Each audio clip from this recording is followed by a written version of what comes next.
You'd be surprised how many people walk through life wondering why they get disrespected, without ever realizing they're the ones training others to do it. Not by being weak, not by being too nice, but by ignoring the silent ways we give permission. You don't even have to say a word. People can feel it. It's in the way you hesitate before answering. It's in how you laugh when something wasn't funny, just to keep the peace. It's in those moments when you feel your gut twist, but you brush it off and stay quiet anyway. It doesn't mean you're broken. It means no one taught you how energy works. Because here's the truth, most people never learn. Disrespect doesn't start when someone rolls their eyes or talks over you. It starts long before that, in subtle signals. The energy you carry teaches people how far they can push. And if you're always adjusting yourself to be easier to love, you're also making it easier to be overlooked. Or worse, easy to step on. Now here's where things flip. The moment you stop over-explaining. The moment you stop seeking invisible approval from everyone in the room. And the moment you stop making your presence small to keep others comfortable. Something strange happens. People start respecting you without knowing why. You didn't raise your voice. You didn't growl or flex or give them the death stare. You just stopped leaking energy. And once that shift happens, everything changes. You'll notice certain people stop joking with you the same way. They don't test your patience as often. They think twice before crossing that line. And it's not because they're afraid of you. It's because they can feel that your self-respect is no longer up for negotiation. You didn't become cold. You just stopped being emotionally available for nonsense. And the freedom in that is unreal. Because when people sense that you're no longer trying to earn a seat at the table, they either rise to meet you or they quietly leave the room. Either way, no one dares to disrespect a person who respects themselves this much. You can always tell who still needs to be liked by how much they explain themselves. The long texts, the over-apologizing, the way they try to soften every truth with 10 disclaimers just to make sure no one gets uncomfortable. It's not their fault. That kind of behavior usually comes from years of walking on eggshells, from being taught, directly or indirectly, that love has to be earned and peace has to be maintained at your own expense. But here's the thing. The people who actually respect you, they don't need the song and dance. They don't need the paragraph. They don't need the nervous laughter, the shrinking posture, or the 5-minute intro before you say how you really feel. They just want the truth. And they want it from someone who's grounded enough to say it without needing applause afterward. Because real respect doesn't come from being the nicest one in the room. It comes from being the most centered. You can always tell when someone's centered. They don't rush to fill the silence. They don't chase closure from people who've already shown they're not listening. They don't ask for permission to be who they are. They just are. That kind of presence, it's rare. And that's exactly why it gets respected. Not out of fear, but out of clarity. Most people aren't walking around trying to dominate or humiliate others, but they are scanning for where the line is. And if they can't feel a line with you, they'll draw it for you. Suddenly, you're in conversations where your opinions get brushed aside. You're in friend groups where jokes are always made at your expense. You're at work, doing extra tasks no one else wants to do, because you're so chill about it. But it's not chill, it's suppressed. And people can't respect the version of you that's too scared to be real with them. You want people to treat you better? Don't start with confrontation. Start with calibration. Turn the volume down on your need to be understood. Turn the volume up on your ability to sit with discomfort, yours and theirs. And you'll watch how fast the whole dynamic changes. Because once you stop filling in the gaps for other people's behavior, once you stop overcompensating to keep the mood light, you create space. And in that space, people are forced to meet you where you are, or lose access. And trust me, once that shift happens, the people who used to play little power games with you, they start getting real quiet. Why? Because it's hard to manipulate someone who's not auditioning for a role in your life anymore. You're not trying to be the good one, the easygoing one, the unbothered one. You're just you, calm, clear, solid, And that level of groundedness? It's the kind of energy that makes people take a step back and think twice before trying to test it. The truth is, you don't need to raise your standards. You just need to stop betraying them. Most of the disrespect you've experienced didn't come out of nowhere. It crept in slowly, every time you said yes when your body screamed no. Every time you laughed it off when it actually hurt. Every time you forgave before they even apologized, just to keep the peace that only you were responsible for. And eventually, it became normal. But normal isn't the same as right. And somewhere along the line, you stopped asking, why do I keep choosing people who make me explain my worth like it's a complicated subject? Why do I feel like I need to perform calmness while my insides are screaming? Why do I act like I don't mind when I clearly do? It's not because you're weak. It's because you've been trained to fear disconnection more than self-abandonment.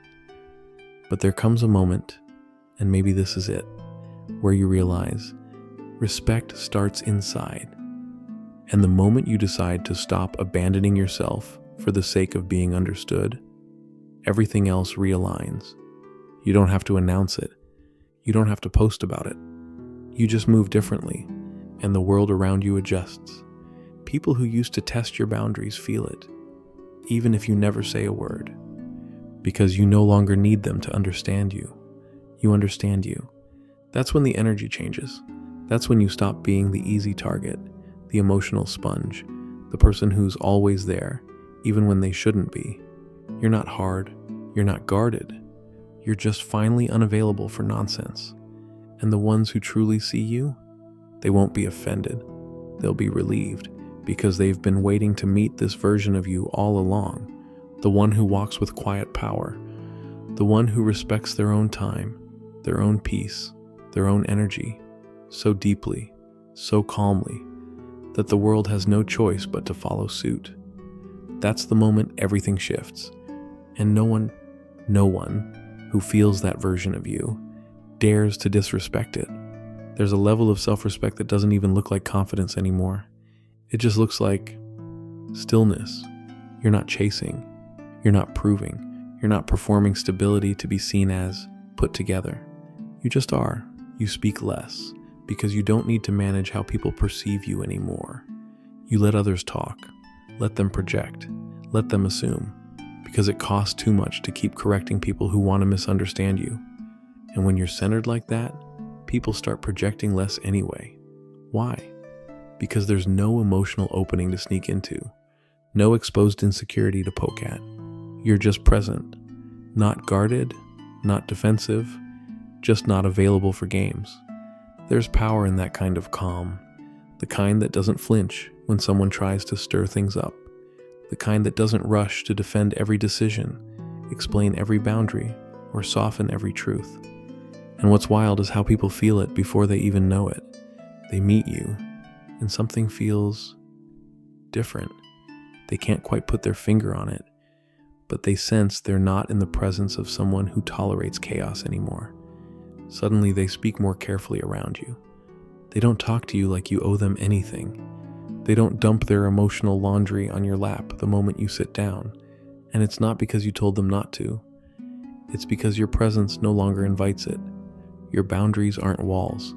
They're just silent terms and conditions. Not everyone reads them, but the ones who matter will always act like they did. And the rest? They drift. They lose interest. They stop calling. They stop testing. Not because you've changed, but because they can't recognize you without your old wounds keeping the connection alive. And that's okay, because the kind of respect you're stepping into now, it doesn't just change how others treat you. It changes what you allow, what you attract, what you expect from life itself. You're not doing anything dramatic. You're just no longer walking into every room trying to be lovable. You walk in and let things reveal themselves. If the space is right, you stay. If the energy is off, you move. No speeches, no tension, no guilt. That's the quiet power of someone who finally understood. Respect was never something you asked for. It was something you became. People don't always test you because they're trying to be disrespectful. Sometimes they're just bored or insecure or curious. Like, let's poke this energy and see if it wobbles. It's not always intentional, but it's very real. Someone might make a slick comment in front of others, not because they hate you, but because they want to see if you'll shrink. Someone might give you that weird, backhanded compliment just to see if you'll still smile. And if you do, if you play it off, they learn something about you in that moment. And it's not the lesson you think you're teaching, because your reaction is a quiet contract. It tells them, this kind of behavior is okay here, even if everything inside you is screaming otherwise. That's the part that stings later, when you're alone, playing the whole thing back in your head like a courtroom drama. Except you're the judge, the lawyer, and the one on trial. But there's another way, and it doesn't involve snapping back or going full philosopher in the group chat. It's just not responding, letting silence do the heavy lifting, letting your face say, "Are you done?" Not in a mean way, just in a way that shows you're not auditioning for anyone's approval badge today. Because here's the twist most people don't expect. When you don't react, people get confused. And confused people get cautious. It's not that you've become cold or distant. You've just become uninterested in playing roles that don't serve you anymore. You're not the buffer, the mood manager, or the peacemaker with the tight, fake smile. You're just you. Solid. Still. Slightly unbothered. With a resting face that says, I charge extra for nonsense now. And what's crazy is, people adjust. Faster than you'd expect. Because most people don't want to be around someone they can't predict unless they respect them.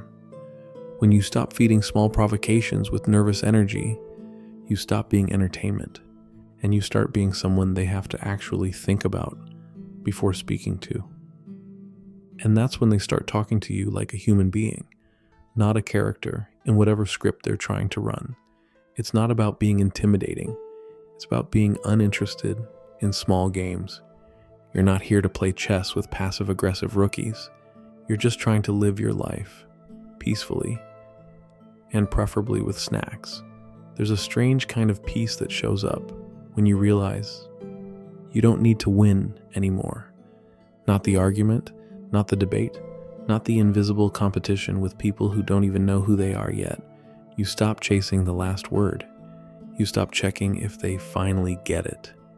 You stop trying to be impressive in conversations that don't even deserve your full vocabulary. And the wildest part, you feel lighter. Like your nervous system finally stopped working overtime as a full-time PR agent for your personality. That's the energy people respect. Not the loudest voice in the room. Not the one who can roast back with perfect timing. But the one who can look at nonsense and think, not today. It's not passive, it's selective. You're not ignoring disrespect. You're just not entertaining anything that doesn't meet your level of awareness anymore. And that kind of presence, it filters everything. People who used to test your patience will start feeling awkward around your peace, not because you changed the subject, but because you became the subject. You stopped being reactive and became reflective. And most people don't know what to do with that. They expect you to break character, to fold, to explain, to fight, to crack a joke to make things less uncomfortable. But you don't. And that's the moment they realize, oh, this person isn't playing. They're here, fully, quietly, completely in their lane. And that lane, it's not for everyone. That's okay. Not everyone needs a seat at your table. Some people are just better off wondering how the table even got there.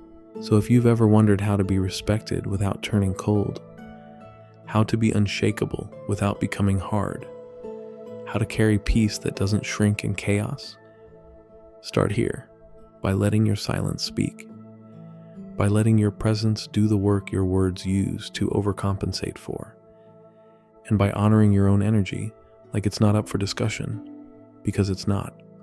Let people adjust to your frequency. You don't need to dial it down just to be accepted by those who still live in noise. At some point, self-respect stops being about how people treat you and starts being about how you treat yourself when no one's around to clap for it. It's in the tiny things, not dramatic, not performative, just choices. Do you keep promises to yourself when nobody's watching? Do you rest when your body says stop? Or do you push through to avoid feeling lazy? Do you say I'm okay just to avoid explaining something you haven't even processed yet? These are the invisible moments where self-respect lives, not in the big speeches, not in the Instagram quote about boundaries, but in how you handle yourself when no one else is watching to validate it. You walk past the mirror, and instead of picking yourself apart, you just nod like, we're good. You finish a conversation and don't replay it 50 times in your head, wondering if you sounded weird. You show up to the day with calmness, not because life is perfect, but because you're not abandoning yourself anymore. That's real power, not the kind that shouts, not the kind that needs applause, the kind that shows up quietly, day after day, like a friend who's finally here to stay. Because when you really start respecting yourself, you don't just walk differently, you live differently. You forgive faster, you obsess less, you stop trying to fit into rooms that feel allergic to your presence. And ironically, that's when life starts to open up. The people, the peace, the opportunities. Not because you forced anything, but because you stopped betraying yourself to be chosen. You chose you first. And if this resonated with you, don't just nod and scroll. Comment with the word, I'm free now, because that's where the shift begins. See you in the next one.